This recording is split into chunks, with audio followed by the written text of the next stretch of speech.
Hi, so today I'm going to be showing off my Arduino guitar tuner. So why don't we get a good look at that.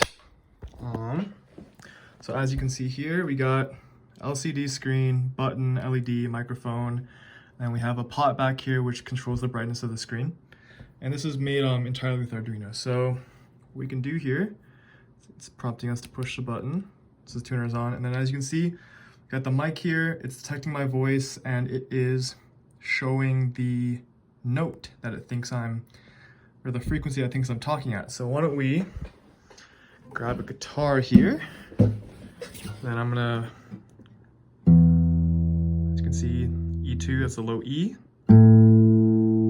A, D, and then G. I actually got G. So the problem with this is that as you get to the higher frequencies, so like here we go. Yeah, like it won't get anything past G really. So this thing struggles pretty badly with higher frequencies. Let's see. Yeah, it just won't be able to get them. And so the reason for that is, we come over to the code here, head to the top. So as you can see, we have our samples, the number of samples we're taking, and the sampling frequency. So that's 2048 hertz defined up here. And so 2048 hertz theoretically should be enough to even get the highest string, which is E right there. But the problem that we run into is the fact that the microphone, as well as the fact that this project is like Arduino, so it's not, you know, the most professional sort of equipment, you end up running into like a lot of noise with the data. And so you just can't really detect the higher frequencies that well. And so what you can do to fix that is you can increase the number of samples you take. So instead of, 128 samples, you could go 256 samples. But then the problem you run into is, like, obviously the more samples you take, the more data the Arduino has to store. And so the Arduino just doesn't have enough, or at least the Uno doesn't have enough RAM to process all that data essentially. So 128 samples is actually the most I've been able to use without like sort of breaking that. So yeah, so why don't we run through the code a bit.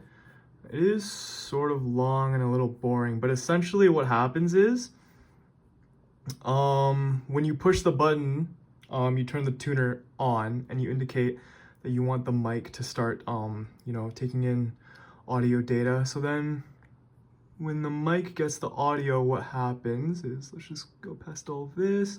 Okay, now we're in the loop. So when the mic gets all the audio, what happens is that it collects the audio samples right here, puts them into two arrays, and then we perform an FFT, or a fast Fourier transform, on the data. And so what that does is essentially it'll find the dominant frequency within the samples. And then once we have that, we're gonna call this get closest note function. And then what that does is it matches the frequency to the closest one in this struct. So as you can see, we got E2, 82.41 hertz, etc., etc. And then once we have that, come down here, we perform a tolerance check. And so what that does is basically, we have this tolerance defined up here, 6. So basically plus minus 6 hertz. If the note falls within that range, or sorry, if the previous note and the current note you're playing are greater than plus minus 6 hertz, then it'll change the note on the display. Otherwise, it will keep the previous note, and that's just to prevent the tuner from being like super jittery and constantly like displaying different notes, right? And so once we pass the tolerance check, then finally we simply display the new note if it's different from the last note. And that is essentially how this works. And yeah, here's one more look at the circuit. And yep, that's it.